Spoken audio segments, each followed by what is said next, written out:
Dear students, अस्सलाम वालेकुम। आज हम कंटिन्यू करने जा रहे हैं चैप्टर नंबर 13 को, और आज का हमारा जो टॉपिक है वो है ओम्स लॉ। जॉर्ज साइमन ओम एक जर्मन फिजिसिस्ट था जिसने एक लॉ 18वीं सदी में दिया और उसको ओम लॉ के नाम से जाना जाता है। अब देखिए ओम लॉ बेसिकली कहता क्या है। इसकी स्टेटमेंट ये है कि the current flowing through a conductor, यानी कि किसी भी कंडक्टर में जो करंट फ्लो कर रहा है is directly proportional to potential difference, वो है directly proportional to potential difference की। अब पोटेंशियल डिफरेंस क्या होता है, यहाँ पे मैं आपको थोड़ा सा एक्सप्लेन कर देता हूं पोटेंशियल डिफरेंस होता क्या है।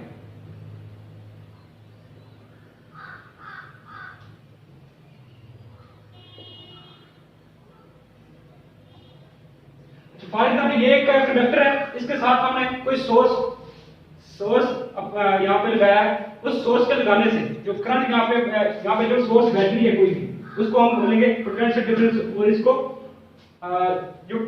इसको V से डिनोट करते हैं। ठीक है। अगर देखें जी, कहता है across its and provided the physical state of conductor does not change, यानी कि रिमेंस कांस्टेंट। ये कंडक्टर जो है, जो कंडक्टर यहाँ पे हमने लगाया हुआ है, इसकी फिजिकल स्टेट में कोई भी चेंजिंग ना आए। अब देखिए फिजिकल स्टेट में इसका टेंपरेचर चेंज ना हो। आप कह रहे हैं इसका टेंपरेचर रिमेंस कांस्टेंट, और सेकंड जो है आप कह सकते हैं इसकी जो डेंसिटी है, और थर्ड नंबर पे आप इसको इलास्टिसिटी पे कह सकते हैं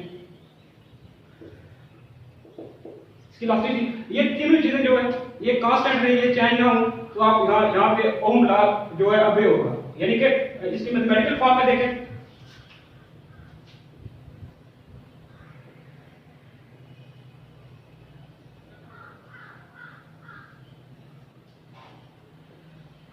जैसा कि स्टेटमेंट से वाज़ेह है कि current flowing through a conductor, एक कंडक्टर में जो भी करंट फ्लो हो रहा है, for example current I flow हो रहा है कंडक्टर में, ये होगा directly proportional to potential difference.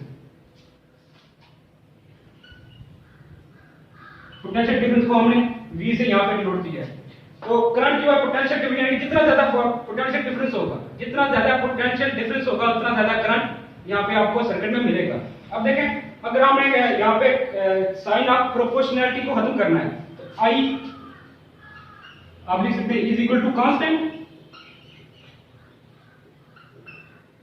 और साथ V। अब ये जो कांस्टेंट है, इसके लिए आप लिख सकते हैं I is equal to 1 R V, यानी कि ये जो 1 और R है, ये कांस्टेंट ऑफ प्रोपोर्शनैलिटी है। इसको आप रेजिस्टेंस कह सकते हैं, इसको बेसिकली हम रेजिस्टेंस कह सकते हैं। अब देखें यहां पे V इज इक्वल टू, ये R साइड पे जाके मल्टीप्लाई हो जाएगा I R। ये mathematical form of Ohm law, यानी कि जो करंट है वो डायरेक्टली प्रोपोर्शनल टू है वोल्टेज के।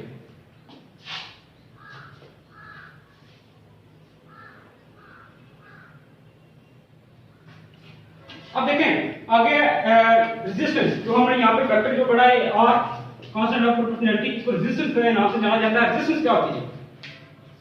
रेजिस्टेंस बेसिकली आप देखें तो रुकावट, इसका जो उर्दू में आप तर्जुमा करें तो इसको रेजिस्टेंस का मतलब है रुकावट, किसी भी चीज के आगे रुकावट का आ जाना। अब देखें यहाँ पे सर्किट है, यहाँ इसमें जो कंडक्टर में जो भी करंट फ्लो हो रहा है, इसके आगे जो भी रुकावट आएगी उसको रेजिस्टेंस का नाम देंगे।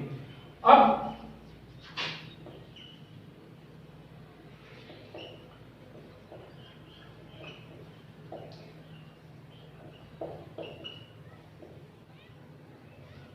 इसकी अगर डेफिनेशन करें रेजिस्टेंस की, तो opposition in flow of current, यानी कि करंट के आगे जो भी रुकावट होगी उसको हम रेजिस्टेंस कहेंगे। अपोजिशन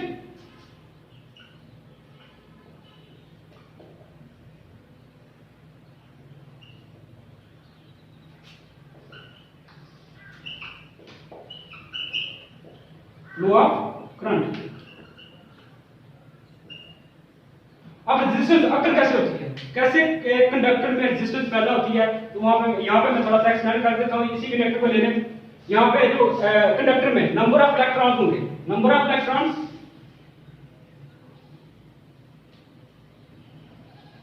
और नंबर ऑफ एटम्स, यानी कि बेसिकली होता क्या है कि इलेक्ट्रॉन्स जो होते हैं वैलेंस शेल में, किसी भी एटम के वैलेंस शेल में जो इलेक्ट्रॉन्स होते हैं, फॉर एग्जांपल ये इसका न्यूक्लियस है,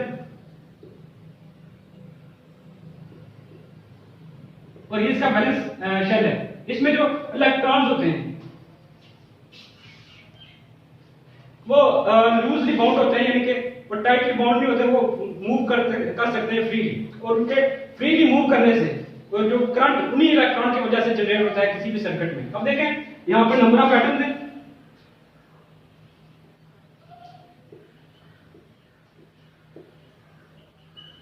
अभी नंबर ऑफ एटम्स यहाँ पे इलेक्ट्रॉन जो है वैलेंस इलेक्ट्रॉन ये फ्रीली मूव कर रहे हैं। अगर आपने पोटेंशियल डिफरेंस यहाँ पे अप्लाई किया है,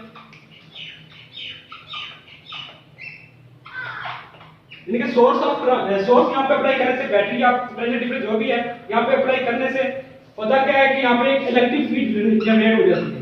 electric field generate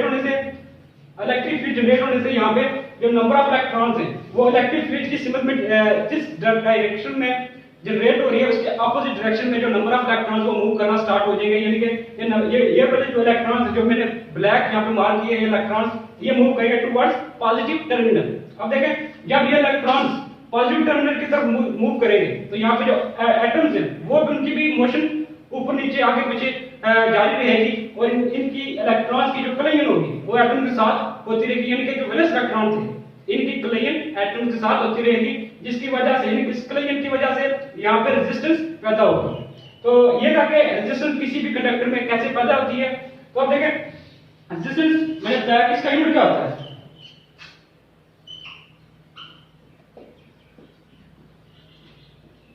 unit of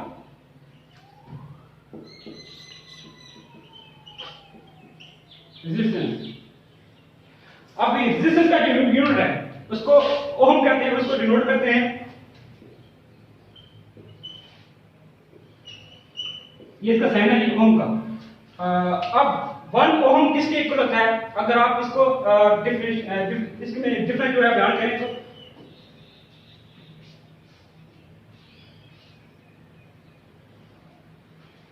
अब देखें R अकॉर्डिंग टू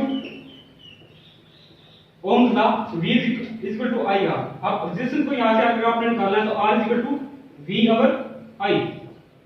अब देखें ये पोटेंशियल डिफरेंस है और ये है करंट। अब पोटेंशियल डिफरेंस यानी कि अगर 1 वोल्ट हो 1 वोल्ट और करंट अगर 1 एम्पीयर हो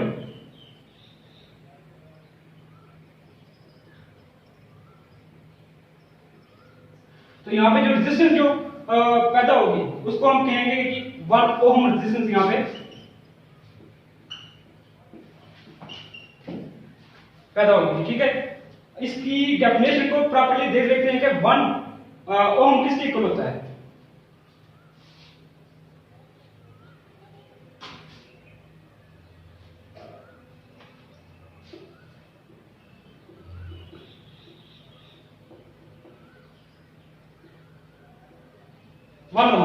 अब देखें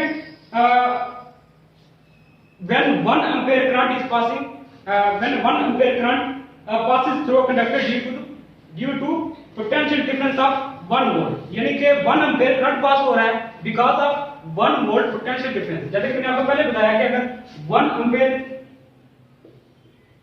करंट है किसकी वजह से 1 वोल्ट पोटेंशियल डिफरेंस की वजह से। अब ये जो करंट यहां पे जनरेट होगा उसको कहेंगे कि 1 ओम। आगे देखते हैं डिपेंडेंस जो रेजिस्टेंस ऑफ कंडक्टर है वो किन चीजों पे डिपेंड करती है। Dependence of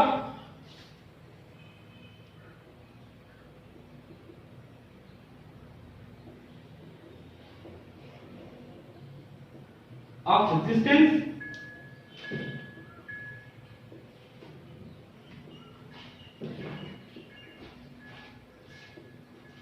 of a conductor, यानी कि किसी भी कंडक्टर में जो रेजिस्टेंस जो प्रोड्यूस होगी यहाँ पे जो रेजिस्टेंस यहाँ पे आगे आएगी वो किस पे डिपेंड करती है। तो सबसे पहले जो first dimension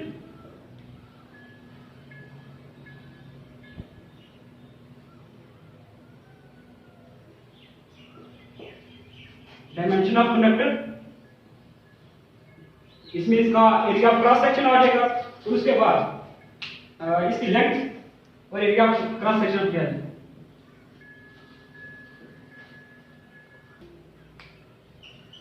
length and cross section.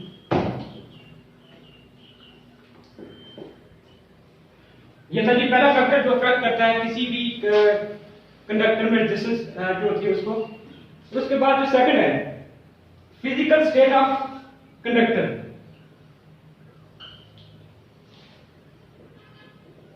Physical state of conductor. इसमें कंडक्टर में जैसा कि मैंने आपको पहले बताया था इसकी डेफिनेशन में फिजिकल स्टेट में आप कह सकते हैं टेम्परेचर, इसके बाद इसकी डेंसिटी और इलास्टिसिटी।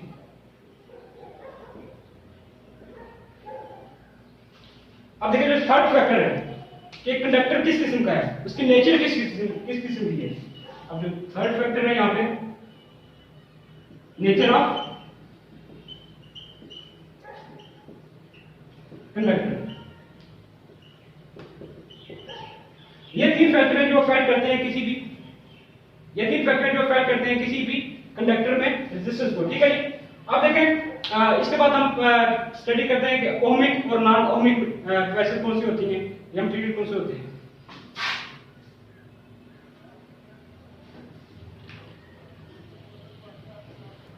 अब हम डिस्कस करेंगे ओमिक और नॉन ओमिक कंडक्टर्स कौन से होते हैं। सबसे पहले डिस्कस करते हैं ओमिक कंडक्टर्स को।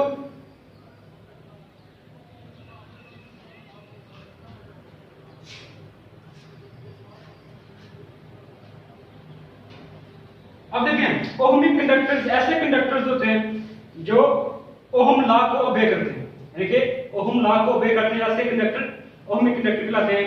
इसकी डेफिनेशन में सच कंडक्टर्स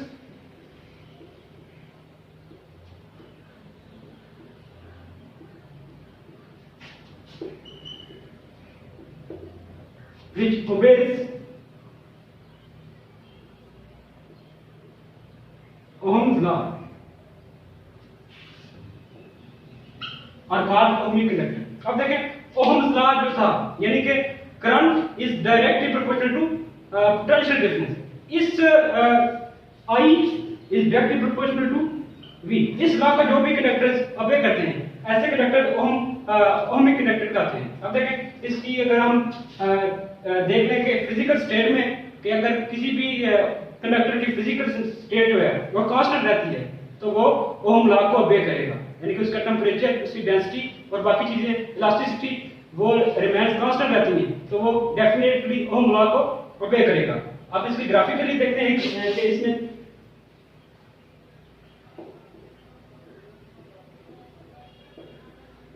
यहां पे हम एक करंट वोल्टेज ग्राफ जिसको आईवी ग्राफ कहते हैं, यहां पे आईवी ग्राफ इसको डिस्कस करते हैं। आईवी ग्राफ होता क्या है। आप यहां पे एक्स एक्सिस पे वोल्टेज को ले लें और वाई एक्सिस पे आप करंट को ले लें। अब देखें अगर कोई भी कंडक्टर है वो जो ओम लॉ को ओबे कर रहा है तो यहां पे इसकी जो आईवी ग्राफ बनेगा तो सीधा स्ट्रेट लाइन होगा, एक यानी कि कंटिन्यूअसली उसकी जो अगर वोल्टेज जितनी भी है उतना ही करंट यहाँ पे प्रोड्यूस हो रहा है, जितनी वोल्टेज है उतना ही करंट यहाँ पे प्रोड्यूस हो रहा है। अब देखें यहाँ पे अगर स्ट्रेट लाइन आई है इसका मतलब है कि जो रेजिस्टेंस में कंडक्टर में वो चेंज नहीं हो रही, इसकी फिजिकल स्टेट जो कंडक्टर की वो चेंज नहीं हो रही है, उसकी बाकी जो ओहम लॉ को ओबे कर रहा है। ये था I V graph of ohmic conductors. अब देखें ओहमिक कंडक्टर जो होते हैं उनमें जो उनकी एग्जांपल है जस्ट लाइक मेटल्स जो होते हैं उनमें कॉपर, सिल्वर और गोल्ड। ये कॉपर, सिल्वर एंड गोल्ड, यानी कि मेटल्स में जो कॉपर, सिल्वर एंड गोल्ड है ये ओहमिक कंडक्टर जो है इनकी एग्जांपल्स हैं। अब हम स्टडी करते हैं नॉन ओहमिक कंडक्टर्स कौन से होते हैं।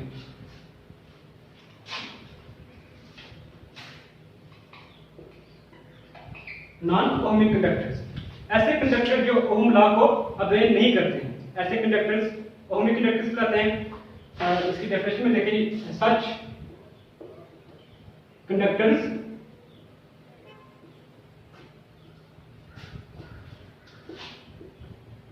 which does not obey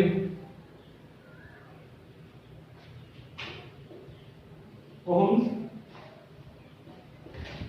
law are called ohmic conductors, non ohmic conductors।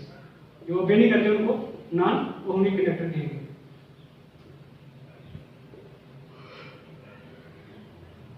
इसमें होता क्या है, इसमें जो फिजिकल स्टेट ऑफ कंडक्टर जो है, जस्ट लाइक टेम्परेचर, डेंसिटी और इलास्टिसिटी, ये कांस्टेंट नहीं रहती है, ठीक है जी, ये चेंज होती रहती है। तो इसमें देखें इसका पोटेंशियल जो करंट वोल्टेज ग्राफ है, आइए ग्राफ देख लेंगे इसका।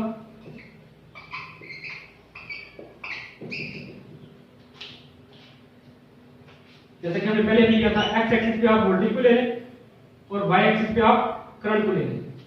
तो इसकी जो लाइन आएगी यहाँ पे, स्ट्रेट लाइन से यहाँ पे आगे जाके ये करंट यहाँ पे डेवलप हो रहा है, आगे जाके ये सडनली ड्रॉप कर देगी, इसका जो रास्ता था उसी सीधा आगे था, स्ट्रेट लाइन थी, लेकिन ये सडनली ड्रॉप होगी। ऐसे कंडक्टर जो ओहम लॉ को ओबे नहीं करते हैं, उनको नॉन ओहमिक कंडक्टर कहते हैं। और उनका आईवी ग्राफ मैंने आपको बता दिया कि कैसा होता है। इनकी एग्जांपल में देखें,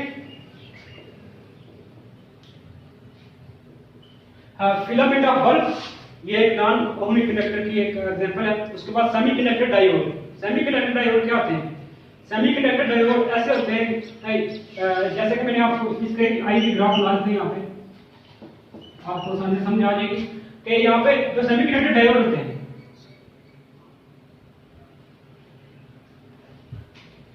जब टेम्परेचर इनका राइज करता है, टेम्परेचर जब राइज होता है तो ये सडनली इनमें जो करंट जो होता है, टेम्परेचर के राइज होने से इनका करंट भी राइज हो जाता है। ऐसी वैसे मीडियम कहते हैं सेमीकंडक्टर डायोड। अब हम नेक्स्ट देखते हैं जी सीरीज कॉम्बिनेशन ऑफ रेजिस्टेंस और पैरेलल कॉम्बिनेशन ऑफ रेजिस्टेंस। अब देखें सीरीज कॉम्बिनेशन ऑफ रेजिस्टेंस होता क्या है? When the resistors are connected end to end, यानी कि यहाँ पे एक एंड खत्म हो रहा है, नेक्स्ट रेजिस्टर वहां पे हमने कनेक्ट कर दिया है, ठीक है। देखें ये रेजिस्टर है, यहाँ पे एक रेजिस्टर लगा, इस सर्किट में यहाँ पे एंड हो रहा है। इसके आगे हमने एक दूसरी रेजिस्टेंस को आगे जोड़ दिया या कनेक्ट कर दिया। इसको R1 का नाम दे दें, और जो नेक्स्ट है इसको R2 का नाम देंगे। इसके आगे नेक्स्ट हमने एक तीसरी जो रेजिस्टेंस है, एक थर्ड रेजिस्टर, उसको यहाँ पे हमने R3 का नाम देके कनेक्ट कर दिया। अब देखिए इसको हम सर्किट में जोड़ लेते हैं।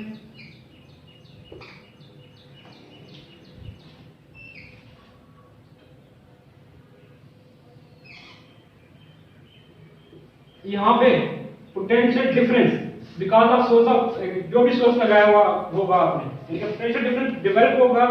तो यहाँ से जो करंट जो यहाँ पे पास हो रहा होगा, सबसे पहले करंट पास होगा रेजिस्टेंस R1 से, उसके बाद R2 से, देन नेक्स्ट R3 से। अब यहाँ पे होता क्या है, यहाँ पे इन रेजिस्टेंस सीरीज कॉम्बिनेशन में होता है कि करंट जो है रेजिस्टेंस के क्रॉस ये करंट सेम रहता है, लेकिन जो वोल्टेज होगी वो ड्रॉप होती जाएगी आगे। नेक्स्ट जितनी भी रेजिस्टेंस आगे लगी हुई होंगी, वोल्टेज जो होगी वो ड्रॉप होती रहेगी, लेकिन करंट जो है वो सेम रहेगा। अब देखिए यहाँ पे इक्विवेलेंट रेजिस्टेंस जो होगा, resistance equivalent is equal to R1 plus R2 plus R3, यानी कि टोटल जो इक्विवेलेंट रेजिस्टेंस है वो R1 plus R2 plus R3 के इक्वल होगी।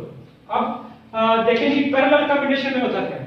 पैरेलल कॉम्बिनेशन में जैसे हमने सीरीज कॉम्बिनेशन में कनेक्ट किया था एंड टू एंड रेजिस्टेंस को, अब हम सीरीज कॉम्बिनेशन में हम साइड बाय साइड रेजिस्टेंस को कनेक्ट करेंगे। जैसे इसकी डेफिनेशन में देखें, in this combination the resistors are connected side by side, so potential difference across each resistor is same, यानी कि यहाँ पे पोटेंशियल डिफरेंस जो होगा वो सेम रहेगा, लेकिन करंट जो है वो डिवाइड होता रहेगा, ठीक है। यहाँ पे देखिए इसकी सर्किट डायग्राम में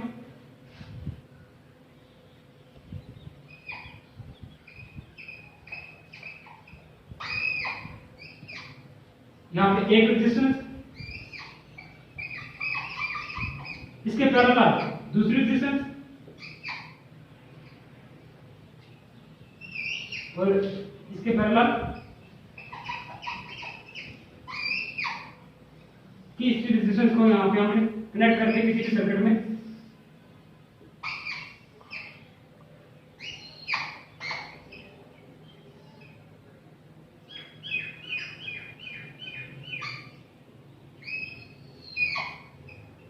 अब देखें यहाँ पे जो रेजिस्टेंस R1, R2 और R3, ये तीनों रेजिस्टेंस जो हैं वो आपस में एक दूसरे के पैरेलल है। अब यहाँ पे जो पोटेंशियल डिफरेंस जो होगा V, पोटेंशियल डिफरेंस V जो यहाँ पे डेवलप होगा वो कांस्टेंट रहेगा, लेकिन करंट के लिए तीन वेज हैं। यहाँ पे जो फर्स्ट वन, यहाँ से करंट पास होगा, कुछ करंट R1 से, कुछ करंट R2 से और कुछ करंट R3 से पास होगा। इसके वोल्टेज कांस्टेंट रहेगी लेकिन करंट जो है वो डिवाइड हो जाएगा। अब इसकी इक्विवेलेंट रेजिस्टेंस को देख लेते हैं। 1 number R equivalent is equal to 1 number R1 plus 1 number R2 plus 1 number R3। ये थी इसकी इक्विवेलेंट रेजिस्टेंस। अब देखें साइड बाय साइड और पैरेलल कॉम्बिनेशन में, side by side end to end, यहाँ पे देख लें एंड टू एंड और यहाँ पे जो साइड बाय साइड जो रेजिस्टेंस है इसमें क्या फर्क है। यहाँ पे सिंपली हम रेजिस्टेंस को जोड़ते हैं एंड टू एंड, यानी कि एक ही सीरीज कॉम्बिनेशन में, और यहाँ पे पैरेलल कॉम्बिनेशन में रेजिस्टेंस को हम यहाँ पे जोड़ देते हैं। तो पैरेलल कॉम्बिनेशन में यहाँ पे जो करंट जो होता है वो डिवाइड हो जाता है, 3 वेज में चला जाता है और वोल्टेज जो होगी वो रिमेन्स कांस्टेंट। और यहाँ पे सीरीज कॉम्बिनेशन में वोल्टेज जो होगी वो ड्रॉप होगी लेकिन करंट जो होगा वो सेम रहेगा। स्टूडेंट्स, ये था हमारा आज का लेक्चर। इंशाल्लाह नेक्स्ट लेक्चर के लिए फिर से हाजिर होंगे। तब तक के लिए अल्लाह हाफिज़।